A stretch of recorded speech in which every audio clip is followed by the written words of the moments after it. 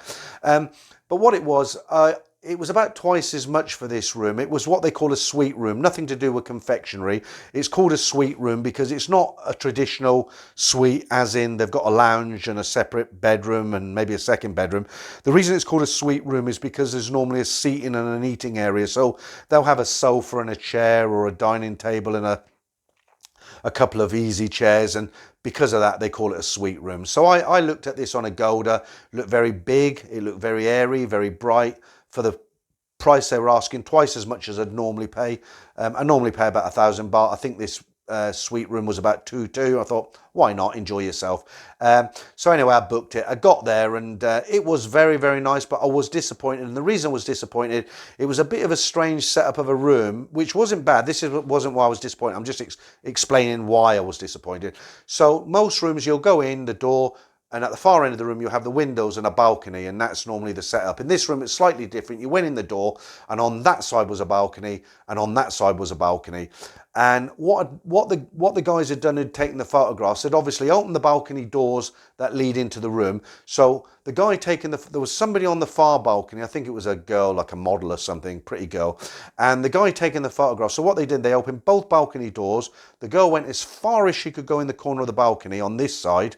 And on this side, the photographer did the same on that balcony, and he went right in the corner, leaned right back, took the photograph. So when you looked at the photographs on Agoda, the room looked huge, absolutely huge. And that was one of the things that enticed me to rent that room for about a week. Now, when I got to the hotel, it was very, very nice. It was clean. There was a lot of big windows. It was airy. The staff were very nice. It was a small, simple hotel, but it was nice. The room was nice. I was happy with the room, but you know what? I'd never stay there again. Why? Because they conned me. They made the room look about 40% bigger than it was. And although it was a very nice room, the staff were nice, and I had a nice experience, I wouldn't go back there. They conned me by showing me bigger photographs. And for me personally, I might be old-fashioned, but once somebody's done that to me, they won't get my business again. And that's something that irritates me. So guys, if you do go to Thailand, don't totally rely on the photographs you see on Agoda. They're not real. I mean, you look at the photographs, yes, it's a room, but they'll normally show you the best room in the house, and you know, a lot of the time you'll get there and it's disappointing. If you can find a friend who's stayed there, or some other means, other photographs of forums that are real photographs, then try and do that. Okay, do you remember I said to you on this list there's a couple of things that really irritate me? The rest, most of them don't. They're just little things, but 2 or 3 of them do. We've got to another one of them. This one really, really irritates me. What it is, it's these advertising BART buses. They've got 2 sides to them. Normally they're advertising Thai boxing or a show or some singing group that's come to town. And they start off real early in the morning, like 8:30. They've got a couple of speakers up front, and they are goddamn loud. So what will happen, especially, I mean, when I went to Hua Hin last time, I was in Soy 94, laying in bed, late night the night before. I'd been down Soy 80, had a skinful. Got back to the hotel about 3 in the morning, fast asleep, and I could hear this thing getting nearer and nearer. And it seems to take forever to get to you and then pass you. And I could hear it, and I had the pillow over my head, and it was getting nearer and nearer and louder and louder. And they are so irritating. It's unbelievable. They're loud. And by the time it got to the hotel, it was deafening. It passed. It faded away. I laid there and I thought, thank God for that. 5 minutes, another one came the other way. So, you know, there's not much that I really hate about Thailand, but I really, really hate those BART buses, those loud advertising BART buses. And just in case I never mentioned it, I hate those BART buses. Okay, so, right, we're on to number 18. And number 18 is visas. I don't have a problem with visas these days because I generally go for a month. If I want to go for 2 months, in Hua Hin, you can go to Blueport and get that 1 month extended to 2 months. It's very easy. It's 1800 baht because it's Hua Hin. There's not really much of a queue. When I lived there, I was quite comfortable financially. So visas weren't a problem. It was a lot easier back then. What I used to do, I paid a company who'd get me a non-immigrant B visa and then a visa. I forget the name of the visa, but it let me stay there for a year. 4 times a year, every 3 months, it had to be stamped. So they, for a fee, I think even back then, about 25 years ago, I think it cost me about 30,000 baht. But basically what had happened is they'd take the passport off me, they'd get me the year visa. A day before it was due to be stamped, I'd take it to their office, they'd take it to somewhere like Cambodia, I don't know, over the border, they'd get a load of them stamped, they had other people's obviously, I'd go back and pick my passport up and it was really, really easy. From what I understand from other people there now, it's getting more and more difficult, it's getting more and more expensive and there's a lot of red tape. So if you're one of those guys who's struggling to stay in Thailand and you find the whole visa process a nightmare, then I feel for you because I've put it down as one of my pet hates, but it's not actually a personal pet hate because I haven't really experienced it. But I would imagine it can be quite bad if you're, especially if you're on a budget. Okay, we've got 2 left and the bonus one. So number 19, and this might sound really strange, but it's just trying to get a real Thai massage. Years ago, there used to be a place at the back of Soi 22. It was a huge place and it was old ladies who did the massage, really trained well. They were trained well and they did a real good job and it was a proper Thai massage. When you went in there, these women were all about 40 to 50. They were all well trained, as I say, proper masseurs. And when you went in there, they give you this kind of 2-piece outfit, like almost like pajamas. They were always 6 times too small because they were Thai size. I'm quite a big chap, quite a big guy, so you know they're always really tight. But you know, these women, they knew what they were doing. They had a bar along the ceiling that they'd hold on to. They'd walk on your back, your bones would creak, they'd pull your fingers in your elbow and you know your head would go that way and everything creaked and snapped and popped and it was like a torture chamber. But I know this sounds weird, I'm not a sadist, but it was actually quite a good feeling. And what I used to do, what I used to hate is when you went out in the evening and had a big meal, then you went out drinking. I never enjoyed the drink because I had a meal, I was full up, I'd go straight out with friends who had the meal with, and I couldn't I drink beer earlier and I couldn't handle it because I was full and I just never enjoyed it. The nights I wanted to go out drinking, I'd have a snack, a real small snack, then I'd go out and have a heavy night on the booze and maybe a burger at the end of the night. That's how I used to enjoy drinking. So one of my little tricks was if I went out for a meal, I'd go for a 2-hour massage. Back then in 22, it was 250 baht and it was a proper massage. These girls, these women, they were brutal, but it was good. And what had happened, you'd have dinner, you'd go in there, 2 hours, they'd tie you up in knots, walk on your back, crack your neck. And at the end of it, you came out, you felt brilliant, you felt really good. And the first thing you want to do was go and have a cold beer, and that went down a treat.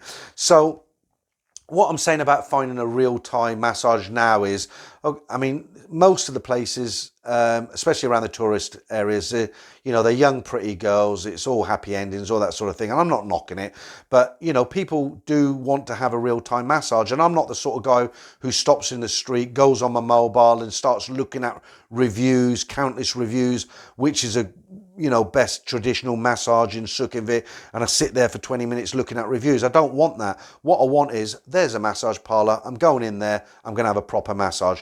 But you know, the times I've gone in there and I've said to them, is it a proper massage? Is it a real Thai? Oh yeah, proper Thai massage. You go in there, the girl starts giving it all this on your shoulders and you think, here we go. And it's not a proper Thai massage. And that does kind of get to me a little bit because, you know, when you're paying for a service, it's not about the money. You're paying for a service and you end up getting something that's not really what you want. My last one on the list, number 20, is scams. I know scams take place everywhere, but it's just so irritating in Thailand because they never give up. It's always the gem scam. It's always people trying to get you to jump in a tuk-tuk and go on a special trip with them shopping, and there's just so many scams. And I don't know, maybe it's because I've been going there for so long that it does irritate me now, and when I feel I'm getting sucked into something like this, it's just totally irritating. So that's my 20. So the bonus one at the end, what it was, it's just a coincidence really that I was making this list, because one of my subscribers, he wrote to me today and he said, why don't you tell your viewers about the notes, that's a cash, cash notes, having to be clean. And I thought, you know what, that's really good. I can add that onto the end of the 20 things that I don't like about Thailand, because that is one of the things actually that I hadn't thought of. He did, and I'll mention that now. So what it is, when you go to Thailand, it's really weird, because in England, for instance, if you've got a defaced note, a note that's been covered in writing or crayon, or it's been burnt or ripped, as long as you've got the two numbers, in the UK, there's a number on the left at the top, there's a number at the bottom on the right. As long as you've got them two numbers and you present them into a bank, they'll change that note for you. It is legal tender, you can spend it. But in Thailand, they're so fussy. I mean, even if you get like a tiny little corner off the top of the note is just a tiny tear, I'm not exaggerating, or there's a little line, or somebody's wrote the number 2, or there's a little bit of dirt on it, they'll just refuse it. And it's irritating, because what happens is you go to the bank, like recently I went there and I took £2,000, and our biggest denomination in the UK is £50 notes, and generally they're in better condition than the 10s and the 20s. So I asked for £50 notes, I looked through them, couldn't see any writing, couldn't see any rips. I thought, yep, good to go. Got to Thailand, and what happens, you know, it's like, guys, you change a couple of £100, $300, something like that. You go through your 10,000 baht, you go back to your room safe, another £200, $300, change it, you do the same thing. And what happened, I went to a change booth with £200, so 4 £50 notes, and they only changed 3 of them. They wouldn't change a 4th one. This happened a couple of times.